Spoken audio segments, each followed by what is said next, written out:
오늘은 하나님이 뜻하신 가운데 이곳에 2014년 10월 24일입니다. 오늘은 2021년 10월 24일, 2014년 10월 24일에 새생명 비전교회가 세워져서 첫 예배를 드렸고 7주년이 되었습니다.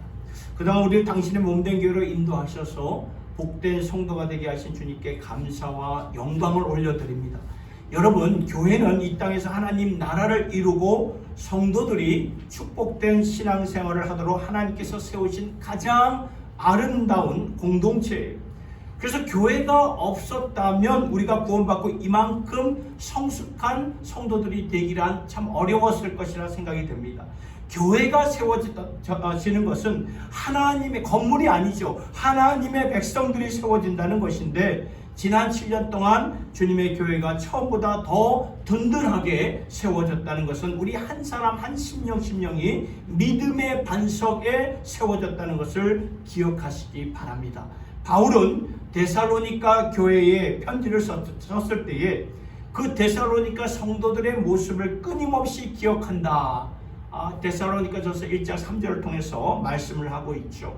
그렇다면 바울이 무엇을 끊임없이 기억하였다는 말입니까? 주님이 세우신 우리의 교회 새생명 비전교회가 7주년을 맞이하였고 이제 앞으로 10주년, 20주년 또 한 50주년을 바라보면서 나아가는 주님의 교회를 돌아보고 준비하는 그런 시간이 되기를 예수님의 이름으로 축복합니다. 바울이 항상 잊지 않고 기억했던 모습은 저 말씀에서 세 가지였습니다. 첫째, 믿음이 역사하는 교회였다는 거예요. 믿음이 역사하는 교회는 살아있는 믿음을 가리키는 것입니다. 그래서 이 믿음은 어떠한 환난이나 어려움이나 유혹이나 거친 파도에도 굴하지 않고 꿋꿋하게 끈질기게 신앙을 지키며 성장하면서 극복하는 것을 말해주는 것입니다. 7주년이 된 새생명 비전교회도 믿음이 역사하는 그런 살아있는 교회가 되기를 예수님의 이름으로 축복합니다. 두 번째, 사랑의 수고가 있는 교회였습니다. 기독교의 사랑은 어떠한 사랑이죠? 아가페 사랑입니다. 하나님의 무조건적인 그런 그 크신 헤아릴 수 없는 무한하신 사랑. 데살로니가 성도들은 믿음 안에서 사람들을 그런 사랑했어요.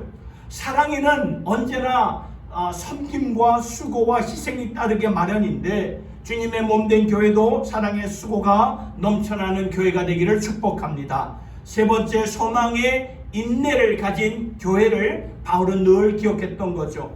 인간만이 내일에 대한 소망을 가지고 어두운 현실의 삶을 뚫고 나갑니다. 데살로니가 교회를 보면 밖으로는 핍박이요 안으로는 궁핍함과 어려움을 당하고 있었지만 오히려 고난 속에서 인내하면서 주님을 섬기면서 다시 오실 예수 그리스도의 재림을 소망하고 있었다는 거죠. 여러분, 신앙은 인내입니다.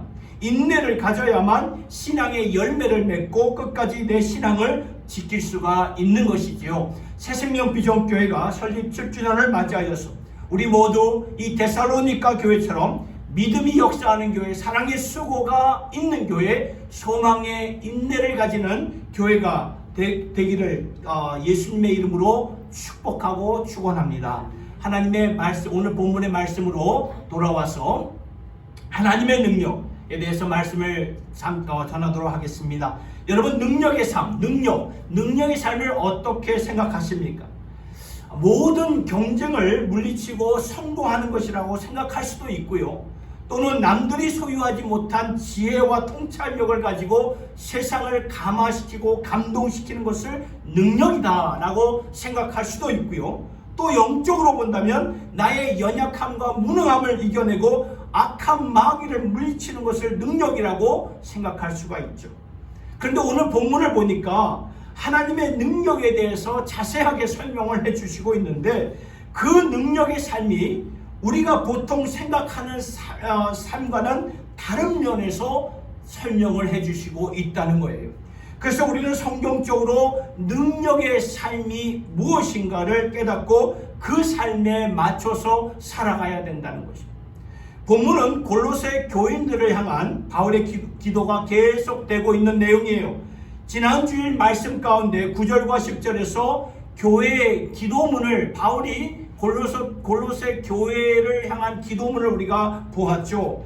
제일 먼저는 하나님의 뜻을 깨달아 그 하나님의 뜻대로 사는 것을 위해서 바울이 기도하고 있어요. 바울은 모든 성도들이 하나님의 뜻을 따라서 세월을 낭비하지 않고 성령님이 주시는 통찰력과 지혜를 가지고 살아야 되는 엄청난 특권과 영광에 대해서 우리가 그대로 답습하여서 본받아서 살아야 된다고 말씀을 드렸고요. 오늘 본문으로 삼은 11절부터는 하나님의 능력에 대해서, 그래서 11절이 어떻게 시작이 되는가 보니까 그의 영광을 따라 모든 능력으로 능하게 하신다 라고 바울이 기도를 하고 있어요. 하나님의 능력으로 능하게 하셔서 이제 어떻게 살기를 바란다 라는 내용이 오늘 말씀의 내용인데, 그러면 하나님의 능력의 삶이 무엇인가? 두 가지를 살펴보기를 원합니다. 첫째는 견디고 오래 참는 삶이라는 것을 보게 됩니다. 우리는 보통 능력의 삶을 견디고 오래 참는다 이렇게 생각 안 해요. 그런데 능력의 삶은 말씀을 보니까 견디고 오래 참는 것이다. 신약 성경이 몇 권으로 되어 있죠? 27권으로 되어 있습니다. 그 중에 13권이 사도 바울이 쓴 그러한 성경의 말씀인데, 이 바울이 자신의 삶을 마치려는 찰나에 무슨 내용으로 간증을 하는가 보니까 디모데후서 4장 7절의 말씀 같이 한번 읽어보겠습니다. 시작. 내가 선한 싸움을 싸우고 달려갈 길을 마치고 믿음을 지켰다라고 고백을 합니다. 여러분, 여기서 반드시 깨달아야 할 영적 교훈은 바울 한번 생각해 보세요. 하나님의 능력을 그렇게 많이 받아본 자 누가 있겠습니까? 그래서 하나님께서는 바울을 통해서 복음이 로마의 그 중심부까지 들어갈 수 있도록 인도하셨고, 교회를 바울을 통해서 지중해 세계에 세우기도 하셨고, 엄청난 하나님의 그 기적과 베푸신 은혜와 능력이 굉장했지만, 바울은 자신의 인생을 지금 마감하면서 정리하면서 간단하게 요약한 말씀이 바로 저 말씀이에요. 나는 선한 싸움을 싸웠다, 달려갈 길을 달렸다, 그리고 믿음을 지켰다. 끝까지, 무슨 말이에요? 끝까지 견뎠고 참았다, 그 말씀 아닙니까? 내게 주어진 길에서 좌로나 우로나 치우치지 않고 묵묵하게 나는 이 길을 걸었다고 바울은 고백을 하고 있는 거예요. 이것만을 보아도 능력이라는 삶이, 하나님의 능력이라는 삶이 다른 게 아니라 견디면서 오래 참는 것이구나, 우리는 단번에 알 수가 있는 것입니다. 여러분, 이것이 왜 중요한가 하면은 하나님께서는 당신의 백성들을 구원하신 다음에 그들을 성화의 과정으로 인도하셨기 때문이에요. 성화라는 단어는 신학적인 용어지만 쉽게 풀어서 말하면 우리를 이제 하나님이 원하시는 모습으로 변화시킨다, 예수님의 형상을 닮아가게 하신다, 그 뜻이에요, 성화라는 것이. 그런데 여러분, 하나님의 구원 계획에는 반드시 성화의 과정이 담겨 있다는 거예요. 로마서 8장 29절의 말씀을 보세요. 하나님이 미리 하신 자들로 또한 그 아들의 형상을 본받게 하기 위하여 미리 정하셨으니 이는 그로 많은 형제 중에서 맏아들이 되게 하려 하십니다. 여러분, 저 말씀 보셨죠? 이 말씀을 보아도 하나님이 우리를 구원하려고 하셨을 때는 미리 아시고 계획하신 우리의 구원이구나 라는 걸 알 수 있다는 거죠. 또한 그 아들 예수의 형상을 본받게 하기 위해서 미리 정하셨다는 거예요. 그러니까 우리의 구원이 그냥 구속받는 것에 목적을 두지 않고 구원 후에는 반드시 아들 예수의 형상을 본받기 위한 성화의 과정을 거쳐서 주님의 나라로 인도하신다는 말씀이에요. 그러니까 이 성화가 이루어지기 위해서는 우리가 예수 안에서 견디고 오래 참는 것이 매우 중요하구나, 우리가 알아야 된다는 거예요. 고린도전서 10장의 말씀을 보면 구약시대의 이스라엘 백성들의 사건에 대해서 이렇게 조명하고 있는데요, 그 사건은 우리에게 교훈을 주기 위한 말씀이죠. 하나님이 이스라엘 백성들을 애굽에서 이끌어내셨을 때는 당신의 강한 팔로 그 백성들을 이끌어내셨어요. 그 당시 강한 군대, 세계에서 가장 강한 군대 바로 왕 밑에서 이스라엘 백성들이 무려 430년 동안 종살이했던 이스라엘 백성들, 자기 스스로 그 힘으로 구원받을 수가 없죠. 거기서 빠져나올 수가 없습니다. 이 구원은 오직 하나님만이 해주셔야만 되는 거예요. 그래서 하나님께서는 당신의 그 강한 팔로 당신의 백성들을 이끌어내 주셨어요. 그래서 바로로 하여금 그래가지고 어떻게 했습니까? 10가지 재앙을 하나님께서 그 애굽에게 보냈죠. 보내가지고 그 10가지 재앙을 통해서 그렇게 강철처럼 완고했던 바로의 마음을 완전히 물녹듯 녹이게 하셔서 두려움으로 채우게 하셨던 거예요. 그래서 바로로 하여금 맞구나, 이스라엘의 하나님 앞에 내가 항복한다, 이제 너희들은 나가서 그 하나님을 경배하여라 하면서 이스라엘 백성들을 430년 동안 속박했던 것을 풀어주었던 거죠. 430년 만에 얻은 자유였습니다. 근데 저들이 자유를 얻자마자 이제 가고 있는데 바로 앞에 뭐가 나타났습니까? 홍해 앞에 멈추게 되었어요. 앞을 갈 수가 없어요. 그리고 바로가 이 백성들을 내어보내니까 그 허드렛 일을 누가 해야 되나? 아이고, 내가 실수를 했구나, 내가 저들을 내보낸 것이 아닌데 내 실책이었다 하면서 마음을 바꿔가지고 군대를 총동원해가지고 이스라엘 백성들을 추격해 오는데 저들의 그 애굽의 말발굽 소리가 무시무시했죠. 그러니까 이스라엘 백성들은 어떠한 상황입니까? 앞에는 홍해고 뒤에는 바로의 그 군대가 막 달려오고 있는 그런 앞뒤로 꽉 막혀있는 위기 가운데 하나님께서 밤새도록 홍해를 가르지 않으셨습니까? 그래서 바다를 마른 땅처럼 건너게 하셨고 엄청난 구원을 이루어 주셨어요. 그래서 온 백성들이, 이스라엘 온 백성들이 정말 그 춤추며 노래하며 하나님의 구원을 기뻐했던 그런 말씀을 보게 돼요. 그런데 하나님의 구원의 역사가 거기서 끝났을까요? 아니라는 거예요. 분명히 하나님의 그 강한 팔로 구원을 받았지만 이제 약속의 땅까지, 가나안 땅까지 들어가기 위해서는 머나먼 과정이 남아 있었던 거예요. 하나님은 40년의 광야의 생활을 통해서 당신의 백성들을 당신의 뜻대로 빚어가기를 원하셨던 거예요. 성경을 보니까 내 백성은 제사장 나라 거룩한 백성이 되리라. 그러니까 너희들은 이제부터 그 애굽의 문화, 가나안의 문화를 따르지 말고, 곧 애굽의 문화, 가나안의 문화는 곧 세상의 문화를 말하는 거예요. 따르지 말고 너희는 거룩한 백성이고 제사장 나라에게 내가 너에게 준 율법 말씀을 따라 살아야 된다 하면서 하나님께서는 그들을 40년 동안 빚으시고 준비를 하셨던 거예요. 그리고 나서 이스라엘 백성들을 마침내 하나님이 약속하신 그 가나안 약속의 땅으로 들어가게 하셨죠. 이것을 교훈 삼으라고 말씀하신 거죠. 이것이 하나님의 구속 사역이고 또한 이것이 오늘 우리에게 적용되는 하나님의 구속이라면 우리의 구원도 마찬가지라 같다는 것입니다. 우리의 구원은 우리 스스로 할 수가 없어요. 허물과 죄로 죽었던 우리였습니다. 우리 스스로 어떻게 해볼 수가 없습니다.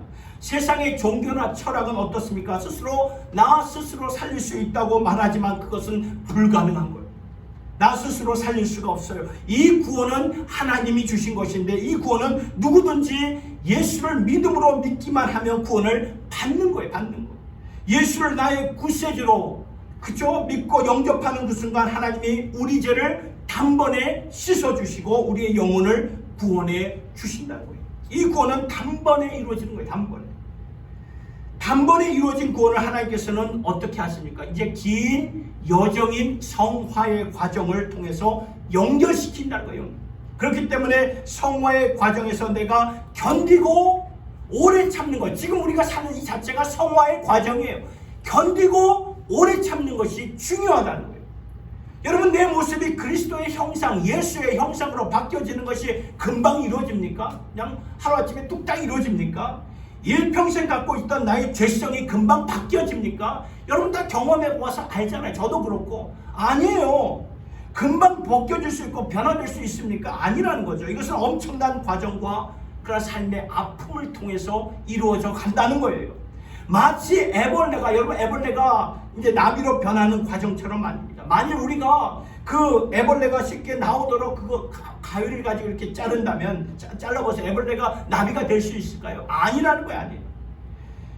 그 몸부림치며 아픔 가운데, 인내하는 가운데 창조주께서 허락하신 그 액체가 몸 안에서 발동이 되고 그러면서 날개가 펴지면서 나비가 되어 다시 태어나는 것인데, 이것은 엄청난 고난의 과정을 통해서만 일어나게 된다는 것입니다. 우리의 성화도 마찬가지라는 거예요. 지름길이 없어요. 쉬울 것이 없습니다.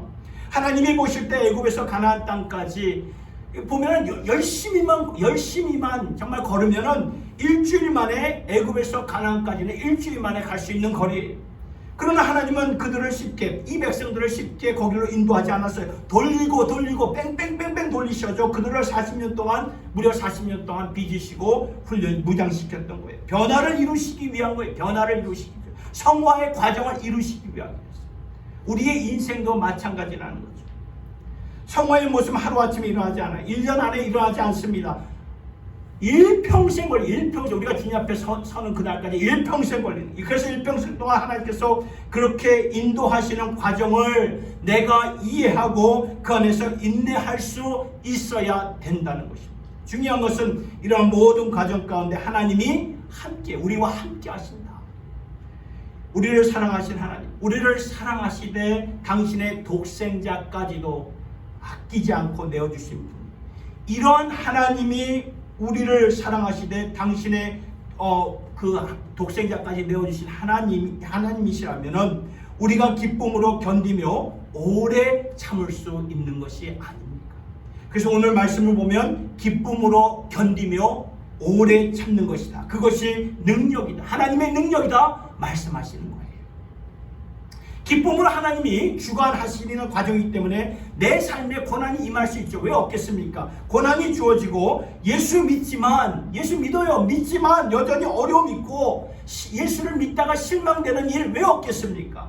하나님 앞에서 믿음의 회를 왜 안 보여지지 않을 때가 왜 없겠습니까? 그러한 과정들이 다 있다는 거예요. 이스라엘 백성들도 그랬고 모세도 그랬고 사도 바울도 그랬어요. 그러한 모든 과정 가운데 하나님께서는 우리를 향해 갖고 계시는 성화의 과정을 지금도 펼쳐가고 계시기 때문에 우리가 기쁨으로 견디며 오래 참을 수가 있는 것입니다. 히브리서 12장 2절의 말씀, 저 말씀을 보면 예수님에 대해서도 그런 말씀을 하셨어요. 예수님은 지금 자기 앞에 놓여진 그런 기쁨으로 말미암아 십자가를 참으시고 부끄러움을 개의치 아니했다. 기쁨 때문에 십자가를 개의치 않고 그 십자가를 개의치 않았다 말씀하고 있어요. 기쁨이었다는 거죠. 기쁨 때문에 이 말을 한 것입니다. 결과를 알고 있기 때문에 이 과정을 주관하시는 하나님을 믿고 신뢰했기 때문에. 선배 목사님이 30대 초반인 저에게 이런 말을 했습니다. 사역은 곧 건강입니다. 이제 이런 말을 했어요. 처음엔 그것이 이해가 잘 안 되었습니다. 왜냐하면 30대, 40대까지는 거뜬했는데 지금 보니까 그렇지 못하더라고요. 사역은 건강입니다. 그 말이 요즘은 이렇게 피부로 좀 와닿는 것 같아요. 오래전에 헬스클럽에 등록해서 트레이닝을 한번 받아본 적이 있습니다. 여러분 트레이닝 받아보신 적 있으세요? 거기 이제 운동하러 가면은 트레이닝 하는 사람이 있습니다. 근데 트레이닝 왜 받는지 아십니까? 돈을 줄 테니까 내 몸을 좀 괴롭혀라 그 말이에요. 내 한계를 넘도록 나를 좀 괴롭혀라 그 말이거든요. 보통 사람들은 자신이 운동을 하면 자신의 그 분량 50%에서 60% 정도까지만 트레이닝을 이렇게 하는데 이 트레이닝을 받으면은 몇 프로까지 끌어올리냐면 80%, 많게는 90%까지 끌어올린다고 합니다. 그래서 제가 태어나서 처음으로 트레이닝을 받아본 적이 있었는데 이거는 고난의 행진이에요. 고난의 행진. 한 달 동안은 죽는 줄 알았어요. 트레이닝 첫날은 진짜 끝나고 나니까 앞이 정말 하얗더라고요. 제가 그 훈련 시키시는 분의 그를 막 따라 하려고 하니까 너무 힘든 거예요. 걷지를 못했습니다. 다리가 끝나고 나니까 그냥 후들후들 떨리는 거예요. 그렇게 2주를 보냈는데 정말 그만두고 싶은 마음이 그냥 굴뚝 같았죠. 왜요? 그렇지만 견뎠습니다. 왜 그럴까요? 결과를 알고 있기 때문에, 결과를 믿었기 때문에 끝까지 견딘 거예요. 이것이 성화라는 거죠. 하나님께서 측량할 수 없는 사랑으로 우리를 사랑하셔서 당신의 강한 손으로 우리를 구원해 주시고 우리를 성화의 과정으로 인도해 주심을 믿는다면 우리는 주님을 신뢰하면서 견디고 오래 참아야 되는, 이것이 하나님의 능력이라는 거예요. 그렇지 않으면은 여러분, 우리가 믿음 생활 하다가 곁길로 빠질 수가 있고요, 내 뜻대로 기도가 안 이루어지면은 실망하고 회의가 생겨서 어떻게 믿음을 저버릴 수도 있다는 거예요. 이것은 우리 모두의 현실이기 때문에 바울이 기도를 하는 것입니다. 하나님, 당신의 그 영광과 모든 능력으로 당신의 백성들을 높이게 능하게 하셔서 기쁨으로 견디게 하시고 오래 참게 해달라고. 그래요. 견디는 것은 상황 때문에 견디고 오래 참는 것은 사람들과의 관계 속에서 오래 참게 되는 거죠. 이게 능력이에요. 여러분 욥기서, 구약성경의 욥기서에 지금 큐티의 말씀도 이제 욥기서를 가지고 강의를 하지만 욥을 보면 고난이 수도 없는 그런 삶이 아니었습니까? 근데 욥이 결국에는 어떻게 이겼습니까? 두 가지를 통해서 이겼어요. 첫째는 예배를 통해서 이겼고, 두 번째는 자신의 그 신앙 고백을 통해서 이겼다는 거예요. 이것을 우리가 배워야 되는 거죠. 욥이 마귀의 시험을 받을 때 주위에 있는 모든 사람들이 다 떠났어요. 심지어 자신의 아내까지 와가지고 차라리 그러한 하나님이라면 저주하고 당신도 죽어라. 그러니 욥이 너무나 힘들지 않겠, 얼마나 힘들었겠습니까? 이럴 바에는 내가 차라리 죽는 게 낫겠구나 말했던 욥이었지만 그가 극복했어요. 어떻게 극복했습니까? 예배와 신앙 고백을 통해서 극복했다는 거예요. 그래서 우리가 잘 아는 말씀, 욥기 23장 10절의 말씀 같이 읽어보겠습니다. 시작. 나의 가는 길을 그가 아시나니 그가 나를 단련하신 후에는 내가 정금같이 나오게 되리라. 아멘. 그렇습니다. 이 믿음을 가지고 예배를 통해 하나님을 기뻐하며, 그리고 신앙 고백을 통해서 하나님을 기뻐하며 기쁨으로 견뎌서 세상 흔들리고 사람들은 다 주를 떠날지라도 나는 주님만을 믿습니다. 오직 의인은 믿음으로 말미암아 살리라. 우리 모두 이 믿음을 잃지 않고 견고하게 서셔서 기쁨으로 견디고 오래 참는 그 능력의 삶이 될 수 있기를 예수님의 이름으로 축원합니다. 두 번째, 감사하는 삶의 하나님의 능력의 삶이란 감사하는 삶이에요. 이제 감사절이 이제 다가오지만 여러분 시편 50편 23절을 보니까 감사로 제사를 드리는 자가 나를 영화롭게 한다. 하나님을 영화롭게 한다는 거예요. 감사로 제사를 드리는 자. 하나님께서 예수 안에 있는 자들에게 그 데살로니가서 5장 18절의 말씀, 범사에 감사하라. 그렇죠? 이는 그리스도 예수 안에서 너희를 향하신 하나님의 뜻이다 말씀하지 않았습니까? 그럼 어떻게 범사는 24시간 그 눈을 뜨나 눈을 감으나 이렇게 감사라는 그런 말씀인데 어떻게 감사할 수 있습니까? 이게 가능한 일입니까? 물론 억지로 감사하면 그렇게 감사할 수 있겠지만 그것은 억지로지 그것은 내 가슴에서 우러나오는 감사가 아니라는 거예요. 그래서 중요한 것은 감사를 하되 무엇에 중점을 두어야 하는가 하면은 항상 하나님의 엄청난 구원하심을 주목하라는 거예요. 하나님이 나를 이렇게 구원해 주셨구나. 12절에 오늘 본문의 12절의 말씀이 그 말씀입니다.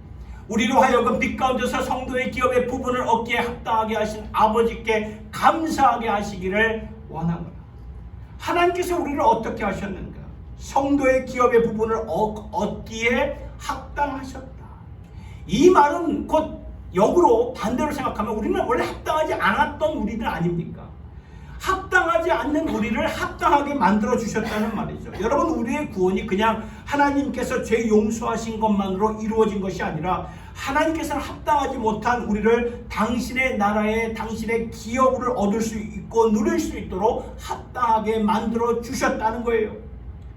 에베소서 2장 1절의 말씀, 우리는 허물과 죄로 죽은 우리라고 말해요. 합당하지가 않았던 우리죠. 이미 죽었어요. 그래서 우리는 세상 풍조를 따랐고 공중권세 잡은 자 마귀의 지배권 아래 살았던 우리들이었습니다. 그래서 육체의 욕심을 따라 지냈기에 본질상 진노의 자녀라고 성경은 분명하게 말씀하고 있어요. 그런데 하나님께서는 그런 우리를 합당하게 만들어 주셨다는 거예요. 합당하게.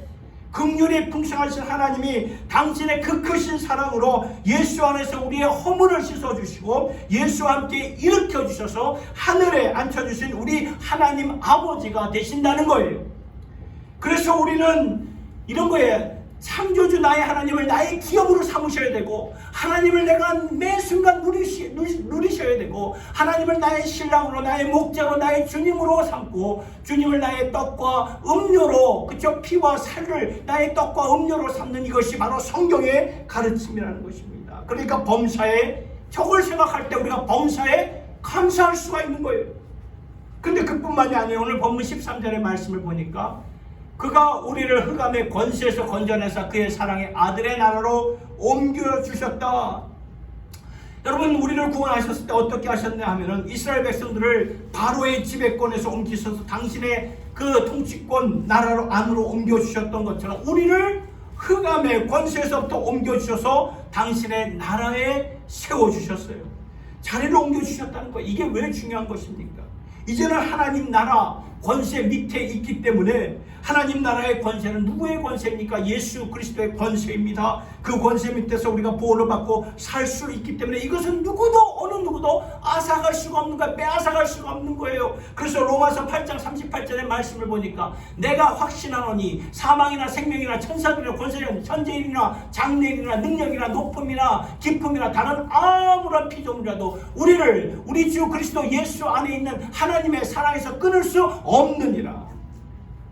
왜요? 하나님의 권세 보호 아래 있기 때문에, 지금도 하나님의 권세 보호 아래 있기 때문에 그래요. 죄와 사망의 권세부터 생명의 성령의 권세로 인도해 주셨기 때문에 라는 거죠. 그뿐만이 아니죠. 오늘 본문 14절의 말씀을 보세요. 그 아들 안에서 우리가 구속 곧 죄사함을 얻었다.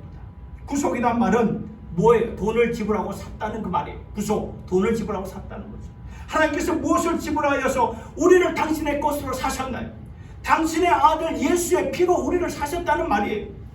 아들의 피값을 값으로 매길 수 있습니까? 매길 수 없어요. 하나님께서 아들의 피값으로 우리를 사셨다는 것은 바로 그런 뜻이라는 거죠.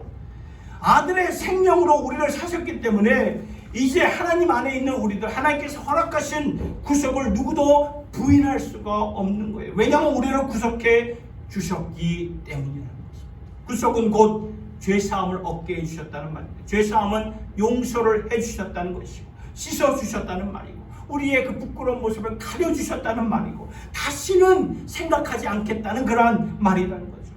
여러분, 우리가 샤워를 할 때 몸에 때를 벗기면 그게 그 몸에 때를 벗기면 어떻게 됩니까? 여러분, 그게 계속 이제 뭐 더 이상 나오지 않습니까? 아니잖아요. 한 며칠 지나면 또 때가 생기지만 그러나 하나님은 아니라는 거예요. 이것을 깨달으니까 우리는 범사에 감사하게 된다는 거죠. 그러니까 능력의 삶은 구원의 감격을 깊이 누리면서 감사하는 삶이라는 것입니다. 제가 부목사 시절 때 심각한 그러한 교회 문제로 공황장애를 이렇게 겪었어요.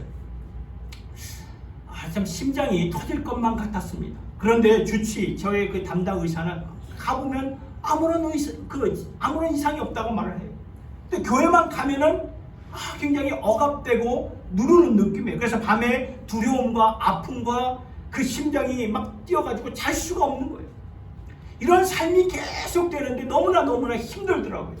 그래서 저 나름대로 뭐 처방도 없고 그러니까 이것은 믿음으로 감당해야 되겠구나 하면서 계속 기도를 했지만 좀처럼 이렇게 회복이 안 되는 것입니다. 그런데 어느 날 운전을 하면서 하는데 갑자기 하나님께서 제 마음속에 그런 말씀을 주시는데 우리가 잘 아는 말씀이에요. 빌보서 4장 6절과 7절의 말씀 같이 한번 읽어볼까요? 시작. 아무것도 염려하지 말고 오직 모든 일에 기도와 간구로 너희 구할 것을 감사함으로 하나님께 아뢰라. 그리하면 모든 지각에 뛰어난 하나님의 평강이 그리스도 예수 안에서 너희 마음과 생각을 지키시리라. 6절에 저 마지막 제가 밑줄 친 부분, 감사함으로 하나님께 아뢰라. 염려하지 말라고 했으니까 믿음으로 노력도 해보았고 모든 일에 기도와 간구로 하라고 말씀하니까 주님 앞에 기도도 했고 간구도 했고 금식도 했지만 그런데 보니까 제가 안 한 것이 있더라고요. 밑줄 친 부분이 감사함으로 하나님께 아뢰지를 못했던 저의 모습을 보게 되었습니다. 그래서 그 순간 하나님께 감사를 드렸어요. 몸 안에 가시를 제거해 주기만을 기도했지 그 가시를 내가 감사함으로 받지를 못했구나. 감사하기 시작했어요. 이렇게 힘들지만 사역할 수 있도록 힘을 주시니 감사합니다. 이렇게 어렵고 심장이 뛰지만 자녀들 앞에서 무너지지 않을 정도로 지켜주시니 감사합니다.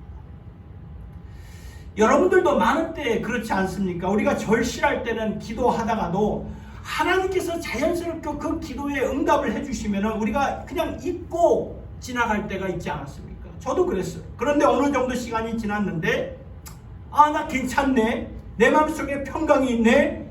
그러니까 그 순간에 하나님이 고쳐주신 거예요.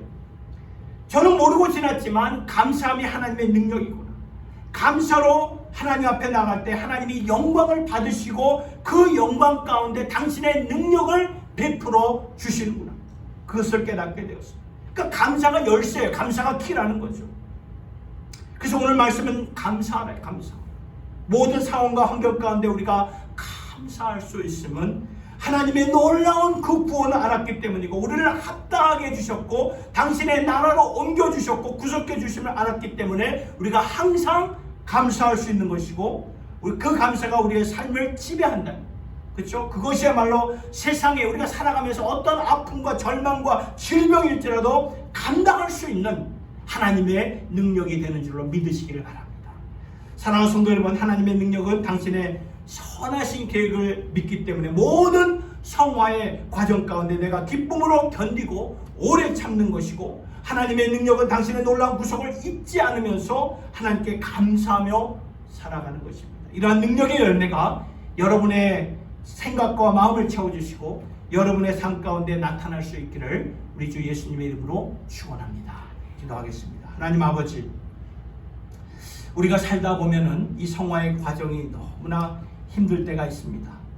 삶이 너무나 힘들고 광야와 같은 인생입니다. 그러나 그 광야에 하나님이 계시고 그 광야의 어려움을 통해 우리가 전에 몰랐던 거룩함과 그 아들의 형상의 모습을 우리 안에 이루어 주심을 이 시간 믿음의 눈을 떠서 바라볼 수 있게 하여 주시옵소서.